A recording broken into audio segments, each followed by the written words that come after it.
नमस्कार, मैं तेजपाल वर्मा और इस समय मौजूद हूं ग्राम भगतनिया में, उस पीड़ित परिवार के घर जिसके घर आगजनी से लाखों का नुकसान हो गया, जिसके घर में कुछ ही दिनों के बाद शादी है, लेकिन उस खुशी के माहौल में गम छा गया।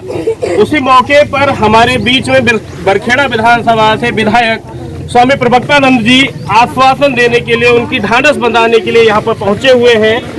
एक कहावत है, कहा जाता है कि साधु को पहले तो किसी से कुछ चाहिए नहीं होता है, और यदि चाहिए होता है तो वो उसे उस रूप में ही वापस कर देता है। जैसे एक समुद्र में यदि हम फूल मालाएं या नारियल इत्यादि अर्पित करते हैं तो भक्ति भावना से वो उसको ग्रहण करता है, लेकिन उसको पवित्र करने के बाद में पुनः उसी जनता को समर्पित कर देता है। ठीक इसी प्रकार से मैं आपको बता दूं, कल स्वामी जी जब बदायूं गए थे तो वहां राजपूत लोगों ने मिलकर उनका सम्मान किया था और उनको एक चांदी का मुकुट भेंट स्वरूप प्रदान किया था। लेकिन आज वही भेंट वो पवित्र रूप से यहाँ पे एक आगजनी के शिकार हुए परिवार को भेंट की है उन्होंने। अब मैं आपको लाइव उनसे मिलवाता हूँ, बात करते हैं उनसे। बाहर निकाल लीजिए। स्वामी जी, पहले तो आपका बहुत बहुत स्वागत है। सबसे पहला कि कल आपको राजपूत लोगों के द्वारा बदायूं में सम्मान दिया गया, और अक्सर ये होता है कि सम्मान को लोग बहुत पिरो के सवार के रखते हैं, लेकिन आप वही सम्मान जनता को या एक पीड़ित परिवार को जो दुखी है उसमें दे रहे हैं, क्या कहना चाहेंगे? देखिए, सबसे असली और बड़ा सम्मान तो मेरे लिए जनता है। विधानसभा 128 क्षेत्र की बिल्कुल जनता अगर खुश है, उनके होठों पर मुस्कान है और वो सुखी है, तो उससे बड़ा मेरे लिए कोई सम्मान है। ये सारे सम्मान मेरे लिए छोटे हैं। मैं गरीबों के होठों पर मुस्कान रखती हूँ।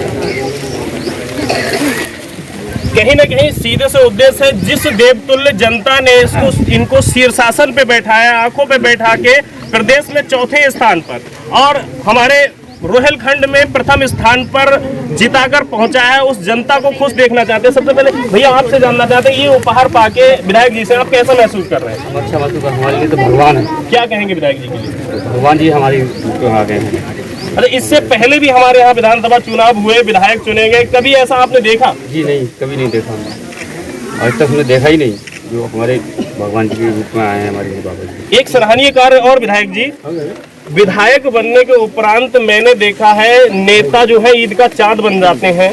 विधायक चुनने के बाद में या कोई भी नेता चुनने के बाद में जनता उन्हें ढूंढती रह जाती है, उनकी हवेलियों पे जाती है और गेट से वापस होकर चली आती है, क्योंकि उनके बड़े बड़े कुत्ते होते हैं, वो उन्हें अंदर प्रवेश नहीं करने देते। लेकिन ये प्रथम दृष्टया मैं देख रहा हूँ कि कोई विधायक जितनी मेहनत वोट मांगने के लिए करता था, आज उतनी ही मेहनत प्रतिदिन उतने ही गांव में जाके जनता का धन्यवाद करने के लिए कर रहे हैं। ऐसा मेरे लिए ये प्रथम दृष्टया है, क्या कहना चाहेंगे? शास्त्र कहता है, पूर्ण छीड़े मुक्त लोकेश्वर। जब तक इंसान के पुण्य रहते हैं तब तक वो वैकुंठ में रहता है, और जब पूर्ण छीड़ होते हैं तो उसे मृत्युलोक में आना पड़ता है। इसी तरह से जनता का नेतृत्व करने वाले नेता को जनता के बीच में एक दिन जाना ही है, 5 साल के बाद वोट मांगने के लिए। तो इससे लगातार जनता के बीच में रहकर जनता के दुख दर्द का सामना किया जाए और जनता के दुख दर्द से बचाने का प्रयास किया जाए। नहीं तो फिर आने वाले 5 साल बाद जब जाओगे तो ये जनता भगवान का रूप है, आपको जिस शीर्ष आसन पर बिठाने का काम करती है वो नीचे भी गिरा देती है। ये थे मेरे साथ में बरखेड़ा विधानसभा से प्रचंड जीत करने वाले स्वामी विधायक प्रवक्तानंद जी। कहते हैं 5 साल बाद पुनः उसी जनता के बीच आपको अपनी दृष्टि दिखाने जाना है, फिर किस आंखों से नजर मिलाइएगा।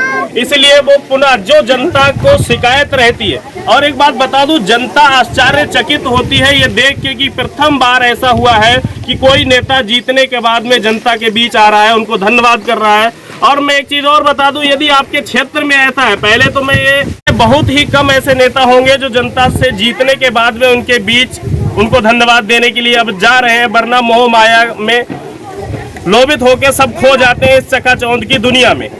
अगर कोई ऐसा व्यक्ति है तो आप मुझे कमेंट कीजिएगा और मैं जरूर कवरेज के लिए आऊँगा। सबसे पहले धन्यवाद।